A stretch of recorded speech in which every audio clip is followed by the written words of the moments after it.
Baiklah teman-teman, kembali lagi bersama channel saya, channel Alper Akbar. Baiklah, untuk video kali ini saya akan menjelaskan tentang pneumothorax atau trauma dada.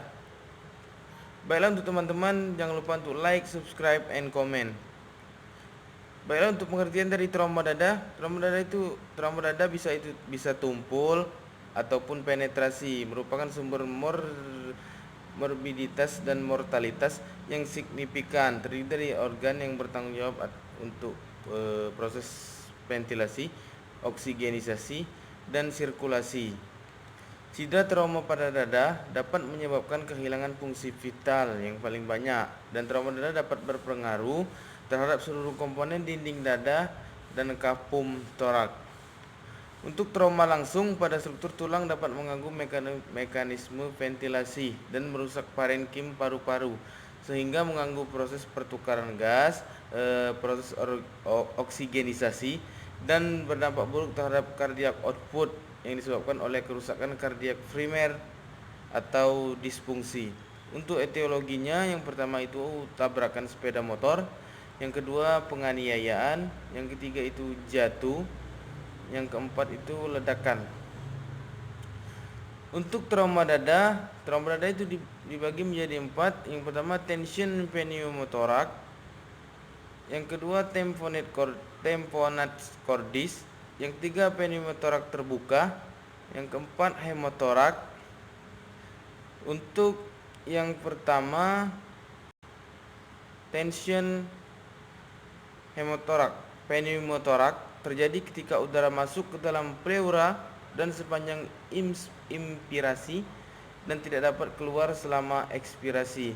Udara berkumpul pada kapum torak yang menyebabkan ancaman hemodinamik yang mengancam nyawa. Peningkatan tekanan intratorak menyebabkan paru-paru yang mengalami trauma. Tension pneumothorax disebabkan oleh trauma tumpul atau penetrasi atau komplikasi dari ventilasi mekanik. Untuk tanda dan gejala pneumothorax ini, yang pertama respiratory distress berat, itu dyspnea, gelisah, dan tachypnea. Yang kedua, tanda penurunan curah jantung, takikardi, perfusi perifer yang tidak baik, cyanosis, dan gelisah. Yang ketiga, distensi vena jugularis. Yang keempat, deviasi trakea. Yang selanjutnya hasil perkusinya hipersonor. Yang kelima, bunyi jantung terdengar menjauh. Untuk klasifikasi trauma dada ini dibagi menjadi 3. Trauma dada yang segera mengancam jiwa. Yang kedua, trauma dada yang berpotensi mengancam jiwa. Yang ketiga, trauma dada yang tidak mengancam jiwa.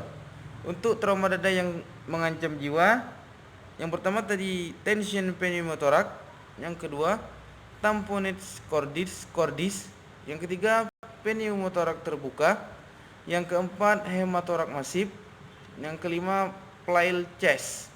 Untuk trauma dada yang berpotensi mengancam jiwa, yang pertama disrupsi aorta, yang kedua kontusio kardiak, yang ketiga kontusio pulmonal, yang keempat bisa robekan diafragma, yang kelima itu disrupsi esofagus. Untuk trauma dada yang tidak mengancam jiwa, yang pertama itu simple pneumothorax, bisa itu fraktur sternum, fraktur iga, fraktur clavicula, yang itu fraktur scapula. Baiklah, untuk teman-teman itu saja yang dapat saya jelaskan tentang pneumothorax ini. Lebih dan kurang saya ucapkan mohon maaf. Saya akhiri dengan selamat siang.